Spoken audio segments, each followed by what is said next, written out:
بسم اللہ الرحمن الرحیم۔ السلام علیکم۔ ایک شخص نے چڑیا پکڑنے کے لیے جال بچھایا۔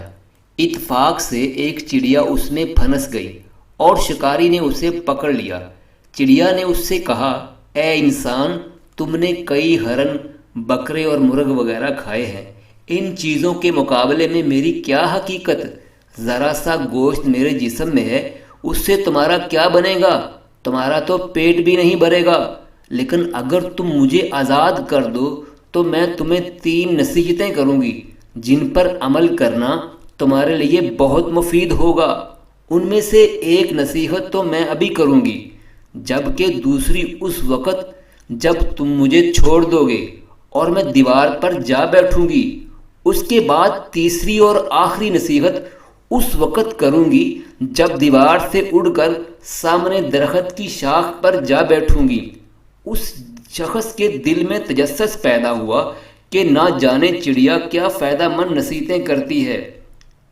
اس نے چڑیا کی بات مانتے ہوئے اس سے پوچھا، تم مجھے پہلی نصیحت کرو، پھر میں تمہیں چھوڑ دوں گا۔ چنانچہ چڑیا نے کہا، میری پہلی نصیحت یہ ہے کہ جو بات کبھی نہیں ہو سکتی اس کا یقین مت کرنا۔ یہ سن کر اس آدمی نے چڑیا کو چھوڑ دیا اور وہ سامنے دیوار پر جا بیٹھی۔ پھر بولی، میری دوسری نصیحت یہ ہے کہ جو بات ہو جائے اس کا غم نہ کرنا۔ اور پھر کہنے لگی، اے بھلے مانس، تم نے مجھے چھوڑ کر بہت بڑی غلطی کی، کیونکہ میرے پیٹ میں پاؤ بھر کا انتہائی نایاب پتھر ہے۔ اگر تم مجھے ذبح کرتے اور میرے پیٹ سے اس موتی کو نکال لیتے تو اس کے فروخت کرنے سے تمہیں اس قدر دولت حاصل ہوتی کہ تم بہت بڑے رئیس بن جاتے۔ اس شخص نے جو یہ بات سنی تو لگا افسوس کرنے اور پچھتایا کہ اس نے چڑیا کو چھوڑ کر اپنی زندگی کی بہت بڑی غلطی کی۔ اگر اسے نہ چھوڑتا تو میری زندگی سنور جاتی۔ چڑیا نے اسے اس طرح سوچ میں پڑے دیکھا تو اڑ کر درخت کی شاخ پر جا بیٹھی اور بولی، اے بھلے مانس، ابھی میں نے تمہیں پہلی نصیحت کی جسے تم بھول گئے۔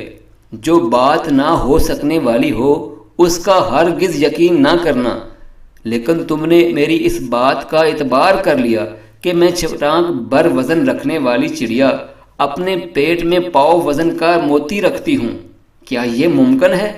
میں نے تمہیں دوسری نصیحت یہ کی تھی کہ جو بات ہو جائے اس کا غم نہ کرنا، مگر تم نے دوسری نصیحت کا بھی کوئی اثر نہ لیا اور غم و افسوس میں مبتلا ہو گئے کہ خواہ مخواہ مجھے جانے دیا۔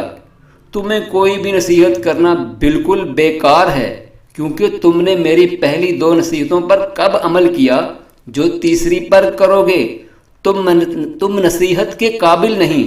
یہ کہتے ہوئے چڑیا پھر سے اڑی اور ہوا میں پرواز کر گئی۔ وہ شخص وہیں کھڑا چڑیا کی باتوں پر غور و فکر کرتے ہوئے سوچوں میں کھو گیا۔ مولانا روم فرماتے ہیں کہ وہ لوگ خوش نصیب ہوتے ہیں جنہیں کوئی نصیحت کرنے والا ہو۔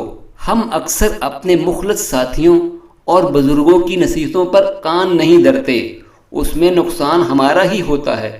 یہ نصیحتیں صرف کہنے کی باتیں نہیں ہوتی، بلکہ دانائی اور دوسروں کے تجربات سے حاصل ہونے والے انمول اثاثے ہیں جو یقیناً ہمارے لیے مشعل راہ ثابت ہو سکتے ہیں اگر ہم ان پر عمل کریں۔